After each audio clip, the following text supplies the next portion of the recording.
একটা বিড়ালকে বেঁধে রেখেছিল এক মহিলা, খাবার দেয় নাই, কষ্ট দিয়েছে। একটা বিড়ালকে খাবার না দিয়ে কষ্ট দেওয়ার কারণে এই মহিলাকে আল্লাহ পাক জাহান্নামে পাঠিয়েছে। এরকম কত ঘটনা আছে, এই ঘটনাগুলো হাদিসের পাতায় বর্ণিত আছে। কোরআনে কি বলছে দেখুন।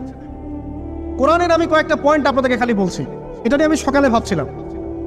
আল্লাহ পাক আদম আলাইহিস সালামকে সৃষ্টি করেছেন আমরা সবাই জানি, কিন্তু আল্লাহ পাক সূরা সদের মধ্যে বলছেন ইবলিসকে, হে ইবলিস, তোমাকে কিসে বারণ করলো আদমকে সিজদা করতে, যে আদমকে আমি নিজের হাত দিয়ে সৃষ্টি করেছি। আল্লাহ রাব্বুল আলামিন যে আমাদেরকে এত যত্ন করে ভালোবেসে সৃষ্টি করেছেন, এটা কি আল্লাহ পাকের দয়ার নিদর্শন নয়? মহাবিশ্বের অন্য কোন মাখলুক সৃষ্টির ব্যাপারে আল্লাহ পাক বলেন নাই খলাকতু বিয়াদাই, আমি নিজ হাতে তাকে সৃষ্টি করেছি। শুধু সৃষ্টি নয়, সৃষ্টি করার পর আল্লাহ পাক তাকে সমস্ত নাম শিক্ষা দিয়েছেন। এই যে জ্ঞান শিক্ষা দেওয়া, জ্ঞান, এটা আল্লাহ পাকের সবচেয়ে বড় নিদর্শনগুলোর মধ্যে অন্যতম।